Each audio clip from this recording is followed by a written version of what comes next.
Hi friends, மலர் யுகத்திலிருந்து உங்கள் அன்பு தோழி பேசுகிறேங்க. இன்றைக்கி முக்கியமான ஒரு தலைப்பை பற்றி தாங்க பார்க்க போகிறோம். நம்ம சாமி கும்பிடும் பொழுது நிறைய பேருக்கு பார்த்திங்கன்னா கொட்டாவி வரும், இல்லை கோவிலுக்கு போயிருக்கும்போது அந்த நேரத்தில் கொட்டாவி வரும். சில சமயங்களில் நம்மளை மீறி கண்ணீர் வருங்க. இதற்கான முழு காரணத்தையும் பார்க்கலாம். வாங்க வீடியோக்குள்ளே போகலாம். அதுக்கு முன்னாடி நம்ம சேனலை நீங்கள் முதன் முறையாக பார்க்குறீங்கன்னா சேனலை மறக்காமல் சப்ஸ்கிரைப் பண்ணிவிட்டு பக்கத்தில் இருக்க ஆல் பட்டன் அழுத்த மறக்காதீங்க. பொதுவாகவே நம்ம ஏங்க கோவிலுக்கு போகிறோம்? கோவிலுக்கு போனால் நமக்கு ஒரு பாசிட்டிவ் எனர்ஜி கிடைக்கும், மனசு அமைதி கிடைக்கும், நமக்குள்ளே இருக்க பிரச்சனைகள்லாம் கொஞ்சம் தீர்ந்த மாதிரி ஒரு ஃபீலிங் கிடைக்குங்க. அதுக்காக தான் நம்ம கோவிலுக்கே போகிறோம். வேறு எங்கேயுமே போனால் கிடைக்காத ஒரு அமைதி கோவிலில் கிடைக்குங்க. ஆனால் சில சமயங்களில் அந்த கோவிலில் நம்ம அமைதியை தேடி போகும்போது ஏன் குட்டாவிலாம் வந்துகிட்டே இருக்குது அப்படின்னு நமக்கே தோணுங்க. கொட்டாவின்றது மனுஷனுக்குன்னு இல்லைங்க, எல்லா உயிரினத்துக்குமே வரும். ஏன் வருது? உடல் அசதியாக இருந்தால் வரும். இரவு நேரத்தில் நம்ம ரொம்ப நேரம் தூங்காமல் கண் விழிச்சிட்டு இருந்தால் கொட்டாவி வருங்க. சாமி கும்பிடும்போது நமக்கு கொட்டாவி வருதுன்னா அதுக்கு பேர் கொட்டாவி இல்லைங்க, கெட்ட ஆவி என்றதாங்க பொருள். அதற்கான விளக்கமும் பார்க்கலாம். நமக்குள்ளே இருக்கும் கெட்ட ஆவி, அதாவது நெகட்டிவ் எனர்ஜி. இந்த கெட்ட ஆவின்றது நெகட்டிவ் எனர்ஜியாக நமக்குள்ளே இருந்து வெளியே வருதுங்க. அது ஏன் சாமி கும்பிடும் போதும் கோவிலுக்கு செல்லும் பொழுதும் வருது அப்படின்னு நம்ம யோசிப்போம். கோவிலுக்குள்ளே போகும் பொழுதும் நம்ம பூஜை அறையிலையுமே ஒரு நேர்மறை சக்தி நமக்கு அதிகமாக இருக்குங்க, அதாவது பாசிட்டிவ் எனர்ஜி. அதனால தான் நம்ம கோவிலுக்கே போகிறோம். அந்த இடத்துக்கு போகும்பொழுது நம்ம அந்த ஆக்சிஜனை உள்வாங்குறோம், அதாவது அந்த பாசிட்டிவ் எனர்ஜியை நம்ம உள்வாங்குறோம். பாசிட்டிவ் எனர்ஜியை உள்வாங்கும் பொழுது நமக்குள்ளே இருக்கும் கெட்ட ஆவி, நெகட்டிவ் எனர்ஜி வெளியே வருதுங்க.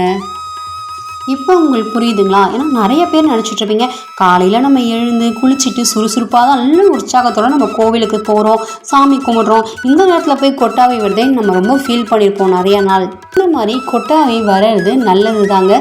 ஏன்னா நமக்குள்ளே இருக்க கெட்ட சக்திகள் வெளியே போகிறது தான் நல்லது.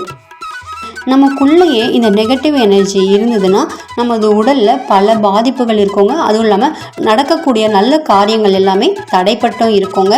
அது மட்டும் இல்லாமல் குடும்பத்துலேயும் பல சோதனைகள் வந்து கொண்டே இருக்குங்க. இந்த எதிர்மறை சக்திகள் எதனால் வருது அப்படின்னு பார்த்தீங்கன்னா, சம்டைம்ஸ் கண் திருஷ்டினால் ஏற்படும் தாக்கத்தினால் கூட நம்ம உடம்புல இந்த எதிர்மறை சக்திகள் உண்டாகிறதுங்க. இந்த மாதிரி கண் திருஷ்டினால் ஏற்படும் எதிர்மறை சக்திகளை நம்ம அழிக்கிறதுக்கு முறையான சில விஷயங்களை நம்ம பண்ணலாங்க. நம்ம வெள்ளிக்கிழமை நம்ம வீட்டு வாசலில் எலுமிச்சம் பழத்தை 2ஆக வெட்டி ஒரு பாதியில் குங்குமத்தையும் ஒரு பாதியில் மஞ்சளையும் பூசி 2 வாசலின் 2 புறமும் வைங்க. வாரத்துக்கு ஒரு முறை வீட்டில் உள்ளவங்களாம் கிழக்கு முகமாக நிற்க வச்சு சிறிதளவு கல்லுப்பை இடது கையில் எடுத்துக்கிட்டு வீட்டில் உள்ளவங்களையும் சுற்றி போடுங்க. இப்படிலாம் செய்கிறதுனால நம்மக்கிட்ட இருக்க எதிர்மறை சக்திகள், நம்ம வீட்டில் இருக்க எதிர்மறை சக்திகள் நீங்குங்க. பச்சை கற்பூரம் அதிகமாக யூஸ் பண்ணுங்க. பச்சை கற்பூரம் பூஜை அறையில் வைங்க, வீட்டின் ஏதோ ஒரு பகுதியில் வைங்க. வாசலில் உருளி வைப்போம் இல்லைங்களா, அதில் கூட கொஞ்சம் பச்சை கற்பூரத்தை போடலாங்க. ஏன்னா இதற்குமே வீட்டில் உள்ள எதிர்மறை சக்திகளை வெளியேற்றக்கூடிய ஒரு ஆற்றல் இருக்குங்க.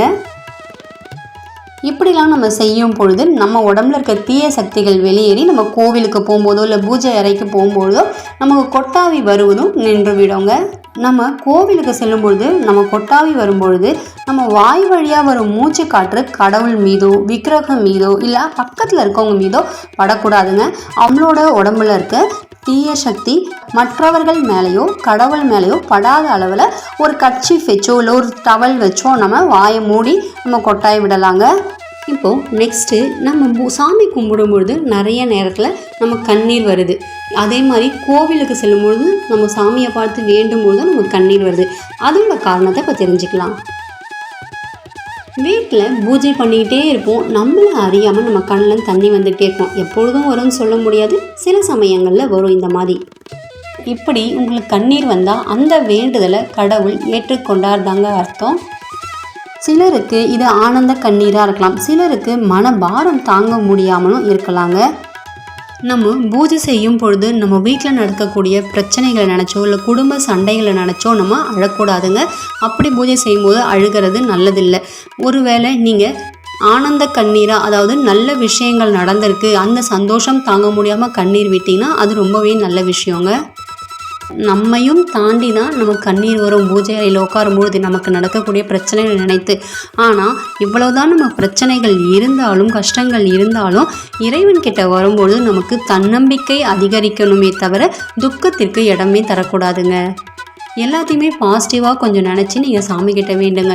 ஏன்னா இதுவும் நல்லபடியாக சரியாகும், இதையுமே நம்ம கடந்து வந்துடுவோம், இந்த மாதிரி நிறைய பிரச்சனைகள் இருக்குது, இதை தாங்கிக் கொள்கிற சக்தியை கொடுங்க, இதை சீக்கிரமாக நான் ஜெயிச்சு வெளியே வரக்கூடிய சக்தியை எனக்கு கொடுங்க, அந்த மாதிரி ஒரு பாசிட்டிவாக வேண்டிக்கோங்க. நீங்கள் முக்கியமாக கடவுள் உங்களோட பிரார்த்தனைகளை நிறைவேற்றுவார் என்ற முழு நம்பிக்கையோடு நீங்கள் பூஜை செய்யணுங்க. அதை தவிர இப்படியெல்லாம் ஏன் நடக்குதுன்ட்டு அழுதுகிட்டே நீங்கள் பூஜை செய்யக்கூடாதுங்க. இதனால் உங்களுக்கு வரக்கூடிய நன்மைகளும் வராமல் போவதற்கு நிறைய வாய்ப்பு இருக்குங்க. நம்ம வீட்டில் பூஜை செய்யும்போதோ இல்லை கோவில் போகும்போதோ நம்மளையும் மீறி சில சமயங்களில் சுவாமியை பார்த்த அந்த நேரத்தில் நம்மளே உணர்ச்சி வசப்பட்டு கண்ணிலேருந்து தண்ணீராக வந்துடுங்க. ஒரு புல்லரித்தல் சொல்லுவாங்க இல்லையா, எனக்கு கூட இந்த மாதிரி நிறைய நேரத்தில் நடந்திருக்குங்க. ஸோ அந்த மாதிரி புல்லரித்து நம்ம கண்ணிலேருந்து தண்ணீர் வருவது என்பது நல்ல சகுனங்க. சில சமயத்தில் என்னாலாம் அந்த கண்ணீரை கண்ட்ரோல் பண்ணாமலாம் இருந்திருக்கு. கிட்ட போய் நம்ம சுவாமியை பார்க்கும்பொழுது அதை பார்க்குற சில சமயங்களில் நம்ம அறியாமல் நம்மளை மீறி அழுதுகிட்டே இருப்போம். நம்மளை சுற்றி எவ்வளோ பேர் நின்னாலும் சரி அந்த கண்ணீரை அடக்கவே முடியாதுங்க. சில பேருக்கு அவங்க பிரச்சனை நினச்சோம் கண்ணீர் வருவது இயல்பு தாங்க. ஆனால் அதை கொஞ்சம் தவிர்த்துக்கோங்க. மனசில் நம்பிக்கை இல்லாமலும் கவன சிதறலுடனும் நம்ம இறை வழிபாடு செய்யக்கூடாதுங்க. அது மாதிரி செய்யும் பொழுது ஒரு பொழுதும் நம்மளோட எண்ணமோ நம்மளோட வேண்டுதலும் நிறைவேறாதுங்க. நம்மளோட மனசை ஒருநிலைப்படுத்தி இறைவனிடம் வேண்டணுங்க. பூஜை பண்ணுற நேரத்தில் ஒரே ஒரு நிமிஷமாவது கடவுள் நம்ம கூட தான் இருக்காரு, நம்ம வீட்டில் கண்டிப்பாக கடவுள் இருக்காங்க, நமக்கு நல்லது மட்டுமே செய்வார்ன்ற ஒரு முழு நம்பிக்கையோட ஒரு நிமிஷமாவது வேண்டுங்க. கண்டிப்பாக உங்களோட வேண்டுதல் நிறைவேறுங்க. ஒரு கட்டத்தில் எல்லா கதவுமே மூடப்பட்ட பின்பு எந்த ஆதரவும் இல்லாமல் நிராதரவாக இருக்கும் பொழுது உங்களோட முழு நம்பிக்கையை இழந்திருப்பீங்க. அந்த நேரத்தில் இறைவன் ஒருத்தரை உங்களுக்கு உதவி செய்ய முன் வருவார் என்று உங்களுக்கு தோன்றும் பொழுது உங்களுக்கு உங்களையும் அறியாமல் உங்கள் கண்ணிலிருந்து கண்ணீர் வருங்க. பூஜை செய்யும் பொழுது முக்கியமாக முதல்ல உங்கள் குலதெய்வத்தை வேண்டி வழிபாடு செய்யுங்க. குலதெய்வ வழிபாடுன்றது ரொம்பவே முக்கியமான விஷயங்க. சில பேருக்கு அவங்க குலதெய்வம் யார் என்று தெரியாமலும் இருக்கலாங்க. கண்டிப்பாக அதை தெரிஞ்சுக்கிட்டு வழிபாடு செய்யுங்க. நம்ம சேனலில் குலதெய்வ வழிபாடு பற்றியும் வீடியோ போட்டிருக்கேங்க, சேனலை செக் பண்ணி பாருங்கள். ஓகே ஃப்ரெண்ட்ஸ், இன்றைக்கி பூஜை அறையில் கண்ணீர் வருவதற்கான கொட்டாவி வருவதற்கான காரணங்களை தெரிஞ்சிருப்பீங்க. இந்த வீடியோ உங்களுக்கு பிடிச்சிருந்தா மறக்காமல் சப்ஸ்கிரைப் பண்ணுங்கள்.